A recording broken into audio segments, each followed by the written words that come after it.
Hello ladies and gentlemen, my name is Dagan and you are watching Tornado Rocks channel. We are about to see how Warsik can play on tier 10 Japanese tank. But before we start, I have to warn you that during the video I'll speak Russian, so make sure you turn subtitles on. Without further ado, let's begin.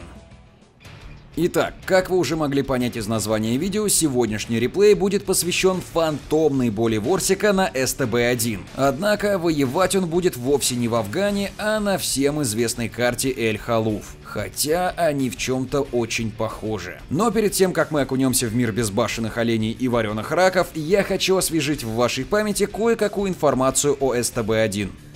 Японский средний танк 10 уровня особо ничем не выделяется среди своих собратьев по оружию. У него нету ни барабана, ни огроменного калибра, ни безумной скорости. Однако, несмотря на свою невыразительность, он все-таки умудряется занять свое место в ангарах многих любителей СТ. И давайте разберемся почему. Двигатель мощностью в 750 лошадиных сил разгоняет тушку темно-зеленого самурая до 53 км в час. И это далеко не рекордный показатель на уровне. Стоит также добавить, что свою максималку японец набирает не сразу, да и не на всех грунтах. Так что рассчитывать стоит в среднем на 45 км в час. Однако при массе танков 38 тонн это совсем неплохо. Количество очков прочности не зашкаливающее и составляет 1950 хп.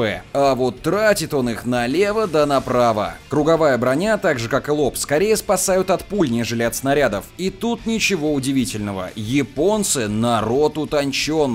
Так что и бронезащита их танков весьма специфична. Как, например, башня нашего СТБ-1. За счет дичайших углов и более-менее неплохого бронирования она иногда способна выдерживать попадания, но рассчитывать на это слишком часто не стоит. Орудие также обыденное для средних танков 10 уровня. 390 альфы и 258 мм пробития стандартным боеприпасом. Точностью наш СТБ-1 также не выделяется. Разброс его ствола составляет 0,36. Пожалуй, единственным выдающимся параметром являются углы вертикального склонения орудия. Минус 10 вниз и плюс 13 градусов вверх. Сведение 2,3 секунды, а скорострельность 7,5 выстрелов за 1 минуту, что в сумме со средней альфой вытекает в 2925 ДПМа. И это очень даже неплохо, учитывая, что у советского Т-62 результат слегка похуже. Вроде бы рассказал про все характеристики,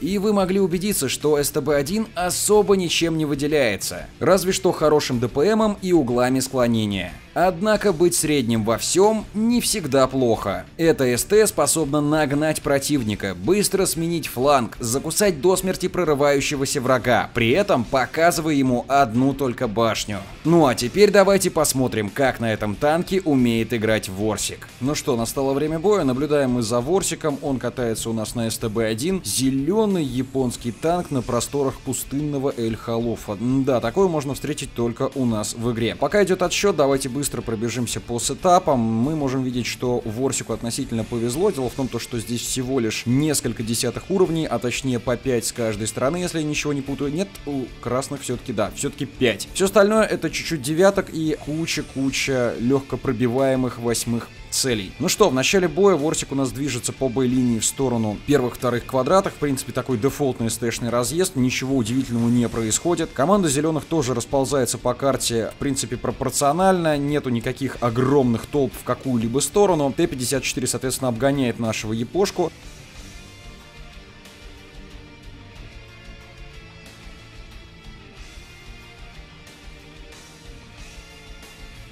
Никаких засветов не происходит, единственное, что на центре враги решают предпринять такую вылазку вперед, 2 СТ выходят, на них выезжает светляк, и тут уже пошли засветы, собственно, от нашего Ворсика. ЛТТБ решил спрятаться в куст, но он, видимо, не знает, что есть такой перк-лампочка, его можно качать, получает в ухо на 340, и теперь-то он понял, что его наконец-таки увидели.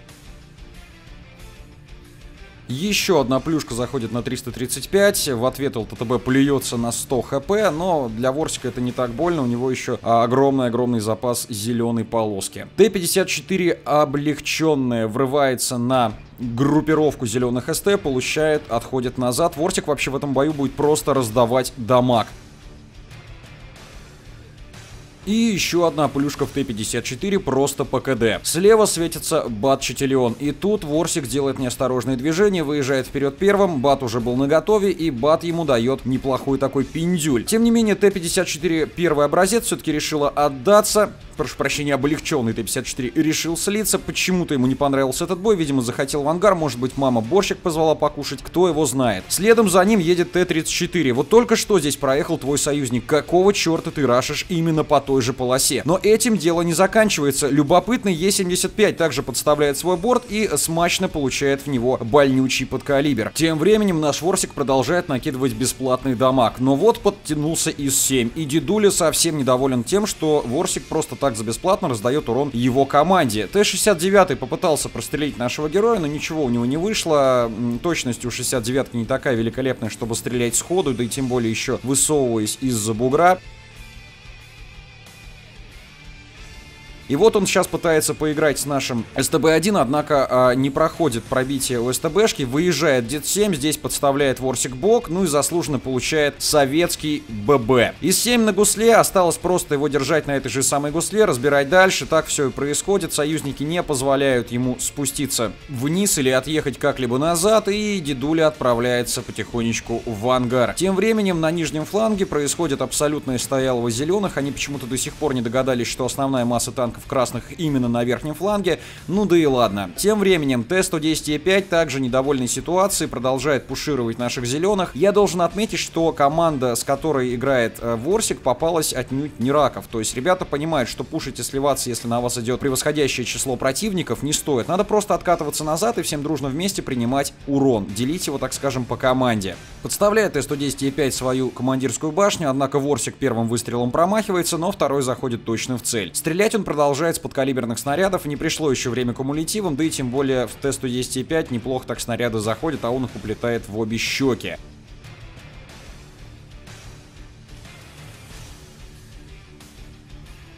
Еще одна попытка пробить командирскую башню не увенчалась успехом. Слева наш старый знакомый Батчат наносит урон в Е-75, и Ворсик его добивает. Правда, это добитие стоило Ворсику 400 хп, и теперь ситуация следующая. Если он получит крупнокалиберную болванку в свое пузико, то он отправляется в ангар. Чего, я думаю, он сам здесь особо не хочет, потому что бой еще не выигран, ситуация 50 на 50, хотя красные и посливали кучу своих танков и хп, но тем не менее они все еще в бою и все еще готовы побеждать. Дед-3 также показывается у нас на экране. Везет Ворсику, он не лопает полный дамаг и остается в 100 хп у нашего героя. Патовая ситуация, 4 танка, полное окружение, со всех сторон его поджимают. Тем не менее он не стоит на месте, пытается как-то занять более выгодную для себя позицию и ждет, пока союзники помогут ему из квадрата А2.